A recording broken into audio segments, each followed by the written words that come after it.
अस्सलाम वालेकुम। आज हम स्टार्ट कर रहे हैं मैथमेटिक्स की फ़र्स्ट ईयर के मैथमेटिक्स की सीरीज़ प्रॉपर। और सबसे पहले हम लोग पास पेपर सॉल्व आउट करेंगे ताकि हमें थोड़ा आइडिया हो जाए कि पेपर मोस्टली पेपर कहाँ कहाँ से आता है, किस पोर्शन से आता है। तो हम लोग 1 by 1 pass paper solve out करेंगे, 4 to 5 करेंगे। फिर उसके बाद इंशाल्लाह फ़र्स्ट ईयर की proper chapter wise proper series start करेंगे। ये जो पेपर आपको नज़र आ रहा है स्क्रीन पे, ये 2024 का है। इसमें अगर हम देखें इसका फर्स्ट MCQs, तो इसमें लिखा हुआ है कि 4th roots of 625 are. A option है +-4 आयोटा। बी ऑप्शन है हमारे पास +-5 iota. And the C option is +-16 iota. D option है हमारे पास +-25 और +-25 आयोटा। इसकी जो आसान ट्रिक है वो ये है कि हम बजाय इसके प्रॉपर पूरा क्वेश्चन सॉल्व आउट करें, हम क्या करेंगे कि हम लोग हमारे पास जो फर्स्ट ऑप्शन है ना +-4 आयोटा, अब 4th रूट्स ऑफ 625 चाहिए, तो हम क्या करेंगे 4 को 4 टाइम्स मल्टीप्लाई करेंगे। अगर वो इक्वल आता है 625 के तो करेक्ट ऑप्शन जो है वो यही होगा। फिर अगर ये करेक्ट नहीं है तो हम क्या करेंगे बी ऑप्शन को करेंगे। इस तरह हम हर ऑप्शन को चेक करेंगे बजाय सिर्फ पूरा क्वेश्चन सॉल्व आउट करें। तो चलिए हम स्टार्ट करते हैं।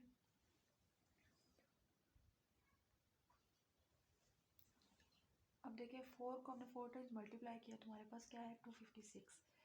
तो इसका मतलब है कि ये करेक्ट ऑप्शन नहीं है। अब अगर हम बी ऑप्शन पे जाएं तो हमने 5 को 4 टाइम्स मल्टीप्लाई किया है तो हमारे पास क्या आ रहा है 625। तो इसका मतलब है कि हमारे पास जो करेक्ट ऑप्शन है वो बी है। यहाँ तक हम सॉल्व करके सिंपली हम लगा सकते हैं।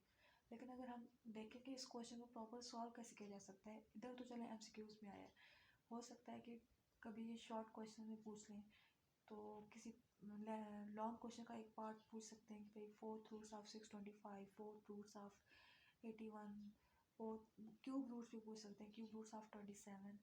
तो चलिए हम इसको सॉल्व करते हैं कि सॉल्व किस तरह करते हैं। अब देखिए हमने क्या किया, x4 = 625 रखा। हमें पता है कि 5 को 4 टाइम्स मल्टीप्लाई करेंगे तो हमारे पास 625 आएगा। तो हमने क्या किया x4 = 5 की पावर 4 कर लिया। देन हमने क्या किया 5 की पावर 4 को हम इधर जब लेके जाएंगे तो वहाँ प्लस हो रहा है, इधर जाके माइनस हो जाएगा। हम x4 को इस तरह लिख सकते हैं x2 की पावर 2 माइनस 5 2 की पावर 2 इज़ इक्वल टू 0। और अगर हम फार्मूला यूज़ करें a² minus b² is equal to a minus b a plus b,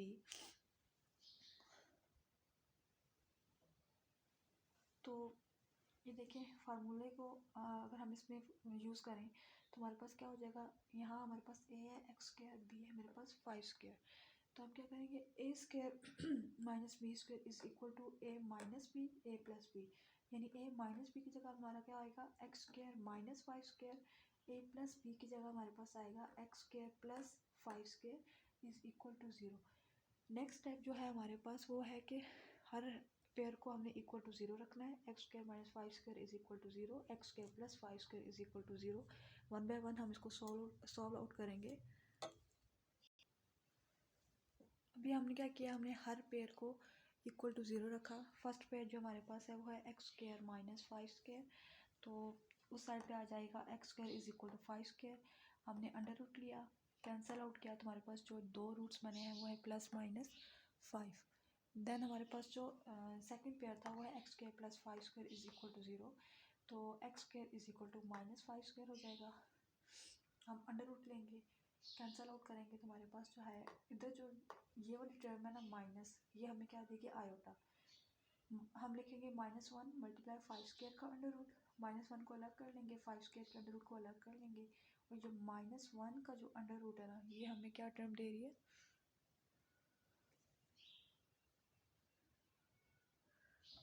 जो -1 का अंडर रूट है ये हमें टर्म दे रही है आयोटा की। और 5² जो है वो अंडर रूट के साथ कैंसिल आउट हो जाएगा, तो मेरे पास जो बाकी 2 रूट्स बने वो क्या बने +-5 आयोटा। तो हमारे पास जो आंसर है वो है +-5 +-5 आयोटा। सेकंड क्वेश्चन की अगर हम बात करें तो हमारे पास है partial fractions of x square plus one by x plus one x minus one are of the form. अब हमारे पास इसके अगर हम सबसे पहले हम डेफिनेशन देखेंगे, फिर इसकी टाइप्स देखेंगे, ताकि हमें इस तरह के अगर डिफरेंट टाइप के क्वेश्चन आए, थोड़ा आगे पीछे करके आए, तो हमें अंदाज़ा हो कि हम क्वेश्चन सॉल्व आउट कैसे करते हैं। तो पहले हम देखेंगे कि पार्शियल फ्रैक्शन होता क्या है, फिर हम इसकी टाइप्स देखेंगे, देन हम देखेंगे कि इस एमसीक्यूज में हमारे पास करेक्ट ऑप्शन जो है वो कौन सा है। अब देखें ये पार्शियल फ्रैक्शन क्या होता है। Expressing a rational function as a sum of partial fraction is called partial fractions. अब देखें ऊपर एग्जांपल दी है 1/x-1 + 2/x+2। अब हमारे पास इस फॉर्म में अगर फंक्शन हो 3x/x-1 x+2, तो हम उसको as a sum of partial fractions लिख सकते हैं। जैसे 1/x-1 + 2/x+2 को अगर सॉल्व आउट करें तो हमारे पास क्या आ जाएगा, अगेन जो है वो हमारे पास पार्शियल फ्रैक्शन आ जाएगा। तो इस तरह हमारे पास कोई भी फ्रैक्शन गिवन होगा, हमने उसको as a sum of partial fractions की फॉर्म में कन्वर्ट करना है, ठीक है। जैसे सेकंड एग्जांपल देख लें, हमारे पास क्या है क्वेश्चन 5x² + 5x - 3/x+1 का होल स्क्वायर बाय x - 2। अब हम इसको as a sum of partial fraction की फॉर्म में देखें तो क्या है 2/x+1 + 1/x+1 का होल स्क्वायर प्लस 3/x - 2। जब अगेन हम इसको सॉल्व करेंगे तो हमारे पास मेन यही टर्म आ जाएगी। तो हमारे पास जो क्वेश्चन पेपर में जो क्वेश्चन है उसको अगर हम देखें, उसमें अगर हम देखें तो हमारे पास क्या है x² + 1/x+1 x - 1। अब आप देखें तो हमने सबसे पहले कोई भी हमें पार्शियल फ्रैक्शन गिवन होगा तो हम उसकी काइंड देखेंगे कौन से टाइप का ये पार्शियल फ्रैक्शन है, इम्प्रॉपर पार्शियल फ्रैक्शन है या प्रॉपर पार्शियल फ्रैक्शन है। प्रॉपर कौन सा होता है, जिसमें नोमिनेटर की जो इसमें जो वेरिएबल की पावर होती है वो हमेशा लेस होती है डिनोमिनेटर की पावर से, ठीक है। लेकिन जो इम्प्रॉपर होता है उसमें क्या होता है, नोमिनेटर एंड डिनोमिनेटर की जो पावर्स होती है या तो वो इक्वल होती हैं, या फिर क्या होता है कि जो नोमिनेटर की पावर होती है वो ग्रेटर होती है डिनोमिनेटर की पावर से, ठीक है। तो उस सिचुएशन में हम क्या करते हैं कि हम पहले डिवाइड करते हैं, देन हम उसको एक्सप्रेस करते हैं as a sum of partial fraction. अब हम इसको प्रॉपर सॉल्व आउट करेंगे, फिर हमें पता चलेगा कि हम कैसे इसको, इसका करेक्ट ऑप्शन कौन सा है और कैसे हम इसको सॉल्व कर सकते हैं। अब देखें हमारे पास क्वेश्चन क्या है x² + 1/x+1 x - 1। तो हमने मल्टीप्लाई कर दिया, ये हमारे पास जो फार्मूला बन रहा है ये a + b a - b = a² - b²। अब देखें नोमिनेटर एंड डिनोमिनेटर की जो पावर्स हैं हमारे पास सेम है, वहाँ भी x² है यहाँ भी x² है। तो सबसे पहले हम क्या करेंगे, डिवाइड करेंगे बाय एक्चुअल डिवीजन। x² + 1 की टर्म अंदर आएगी, x² - 1 की बाहर आएगी, हम इसको डिवाइड करेंगे प्रॉपर, तो हमारे पास ये वाली टर्म्स आ जाएंगी। रिमाइंडर जो हमारे पास बच रहा है वो हमारे पास 2 बच रहा है। तो अब हम इसको लिखेंगे। अब देखते हैं कि हम इसको लिखते कैसे हैं। डिवाइड करने के बाद हमने कैसे लिखना है, रिमाइंडर कहाँ आता है, डिवाइडेड कहाँ आता है, डिवाइज़र कहाँ, किस तरह लिखते हैं, ठीक है। अब अगर आप देखें तो हमारे पास क्या है x² + 1 x² - 1 किसके इक्वल आ गया 1 + 2/x² - 1। अब हमने जो 2/x² - 1 है इसको हम लिखेंगे, अगेन हम उसकी जो फॉर्म थी 2/x + 1 x - 1 की फॉर्म में लिखेंगे। अब जो 2/x + 1 है x - 1 है, ये हमारे पास कौन सा फ्रैक्शन आ गया, प्रॉपर फ्रैक्शन। इम्प्रॉपर में क्या होता था कि हमारे पास जो नोमिनेटर की पावर है वो डिनोमिनेटर की पावर से ग्रेटर होती थी या इक्वल होती थी, ठीक है। अब हमारे पास देखें, हमारे पास जो नोमिनेटर में x की पावर है ही नहीं, यानी x की पावर 0 है, डिनोमिनेटर की पावर हमारे पास ग्रेटर है, तो ये हमारे पास कौन सी टाइप हो गई, प्रॉपर फ्रैक्शन हो गया।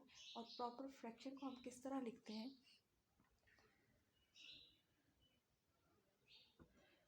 2/x + 1 2/x + 1 x - 1 को हम कैसे लिखेंगे, a/x + 1 + b/x - 1। अब इस टर्म को उठा के हम पुट करेंगे ऊपर। अब देखें अगेन वापस 2/x² - 1 की जगह पुट करने से हमारे पास क्या है 1 + a/x + 1 + b/x - 1। अब हम अगेन देखेंगे पेपर में कि हमारे पास करेक्ट ऑप्शन कौन सा है। जो करेक्ट ऑप्शन हमारे पास बन रहा है वो हमारे पास है सी, 1 प्लस A by x plus one plus B by X minus one. अब नेक्स्ट क्वेश्चन जो है हमारे पास arithmetic mean between X minus three plus and X plus five is. Arithmetic mean जो है हमेशा दो नंबर्स के दरमियान हम फाइंड आउट करते हैं। तो हमारे पास उन्होंने दो नंबर्स दिए हैं, एक है हमारे पास एक्स माइनस थ्री और दूसरा है हमारे पास एक्स प्लस फाइव। सिंपली हम इनको ऐड करेंगे एंड डिवाइड बाई टू करेंगे तो हमारे पास आंसर जो है वो आ जाएगा। चलिए फाइंड आउट करते हैं। Arithmetic mean between X minus three and X plus five. Formula क्या हमारे पास a is equal to A plus B by two. A की जगह हमारे पास हमने फर्स्ट नंबर पुट किया X minus three plus B की जगह X plus five by two. Simply add किया हमने, एक्स प्लस एक्स 2x हो गया, 5 में से 3 गया 2 हो गया हमारे पास, 2 कॉमन ले लेंगे और नीचे जो डिवाइड में 2 है आपस में कैंसिल आउट हो जाएंगे तो हमारे पास जो आंसर है वो है x प्लस वन।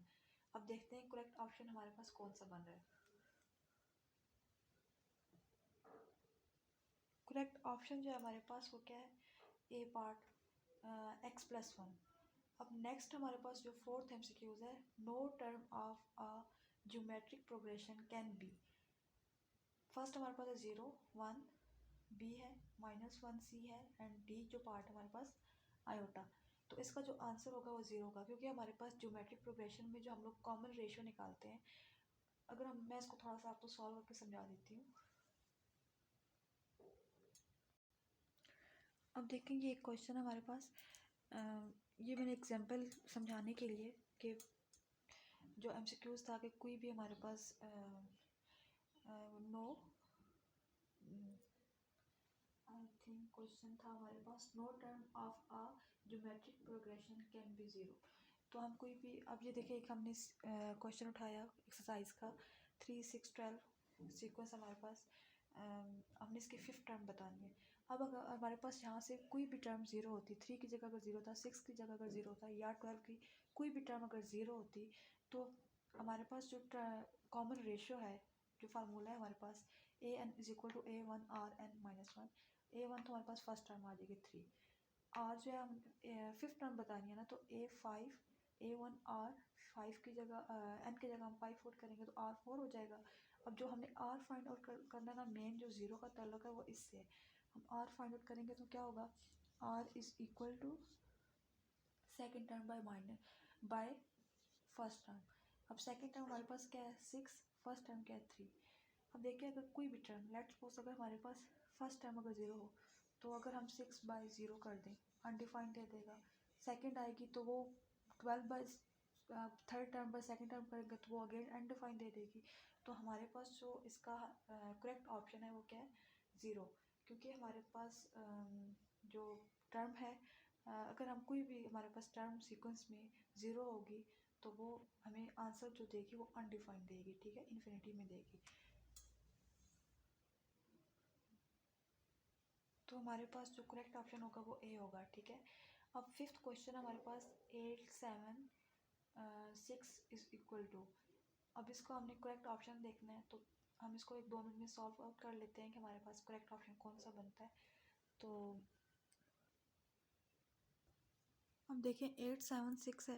अब हम इसमें ऐसे क्या करेंगे, 8 7 6 को साथ हम लोग क्या करेंगे 5 कंप्लीट अगर फैक्टोरियल करें 8 का तो क्या आएगा 8 7 6 5 4 3 2 एंड 1। तो हम क्या करेंगे, हमारे पास 5 4 3 2 1 हमारे पास हम मल्टीप्लाई भी कर देंगे और डिवाइड भी कर देंगे, ठीक है। और जब अब हमने ऊपर जो हमारे पास 5 4 3 2 1 हमने मल्टीप्लाई किया है तो हमारे पास एक कंप्लीट क्या बन रहा है 8 फैक्टोरियल। और नीचे अगर हम देखें तो 5 4 3 2 1 तो ये कम्प्लीटली हमारे पास क्या बन रहा है 5 फैक्टोरियल। तो हमारे पास जो करेक्ट ऑप्शन होगा वो क्या है, करेक्ट आंसर वो 8 फैक्टोरियल बाय 5 फैक्टोरियल।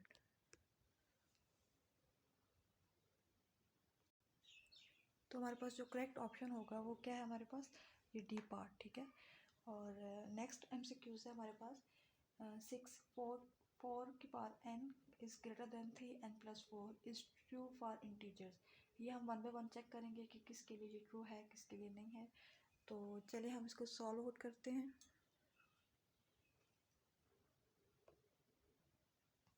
अब हमने लिखा है 4n is equal to 3n+4। तो फर्स्ट ऑप्शन जो हमारे पास था वो है n greater than equal to 2। तो हम पुट करेंगे n इज़ इक्वल टू 2, फिर चेक करेंगे कि ये हमारे पास ठीक करेक्ट है कि नहीं। तो हम क्या करेंगे, हमने n इक्वल टू 2 पुट किया, 4 की पावर n यानी 4 की पावर 2 इज़ इक्वल टू 3 की पावर 2 प्लस 4। तो 4 की पावर 4 इज़ 16, 3 की square is 9 plus 4, 16 is greater then 13। यहाँ हमारे पास क्या है, क्वेश्चन में हमारे पास क्या था, 4n इक्वल नहीं है, 4n greater than 3n plus 4। तो हमने ग्रेटर आएगा वहाँ क्वेश्चन में, तो हमारे पास 4n हमने n2 लिया, तो हमारे पास जो 16 है वो ग्रेटर देन 13 है। तो ये हमारे पास इस कंडीशन को फुलफिल कर रहा है। तो इसका मतलब है कि अब जो बाकी ऑप्शंस हैं, हमारे पास फर्स्ट ऑप्शन ट्रू आ गया, तो हमने उनको ट्रू ऑप्शन बताना था। तो हमारे पास जो करेक्ट ऑप्शन होगा वो क्या होगा, ए होगा। ठीक है,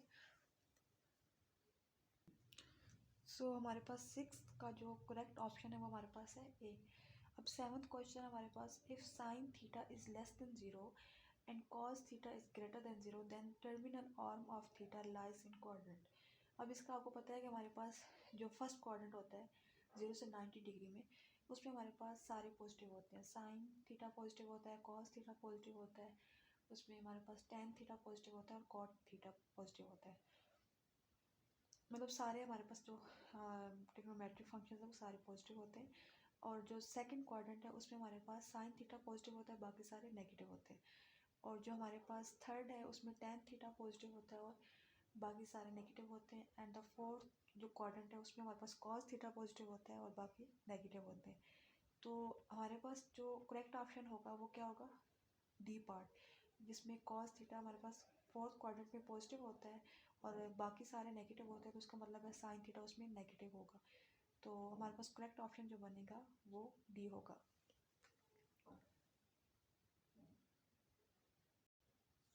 अब देखिए हमारे पास फर्स्ट क्वाड्रेंट में सारे पॉजिटिव होते हैं, सेकंड में साइन पॉजिटिव, थर्ड में हमारे पास टेन पॉजिटिव होता है एंड फोर्थ में हमारे पास कॉस थीटा पॉजिटिव होता है।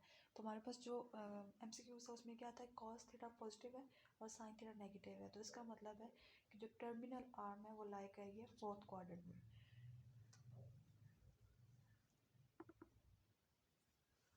अब देखिए हमारे पास जो 1 माइनस कॉस थीटा बाई 2 है। नेक्स्ट जो एमसीक्यूज है हमारे पास 8, 1 माइनस कॉस थीटा बाई 2 किसके इक्वल है, साइन थीटा के, साइन स्क्वायर थीटा बाई 2 के, कॉस थीटा के या कॉस स्क्वायर थीटा बाई 2 के। इसको हम सॉल्व आउट करेंगे, देन फाइंड आउट करेंगे कौन सा ऑप्शन हमारे पास करेक्ट है। अब हमारे पास देखिए ये फार्मूला होता है, sine square by theta by 2 जो होता है वो under root 1 minus cos theta by 2 होता है। और अगर हमारे पास 1 माइनस कॉस थीटा की बाई 2 की जगह 1 प्लस कॉस थीटा बाई 2 की हो जाए तो हमारे पास किसकी इक्वल होता है, कॉस स्क्वायर बाई थीटा। तो हमारे पास जो करेक्ट ऑप्शन है वो क्या है, sine square theta by 2 is equal to under root 1 minus cos theta by 2।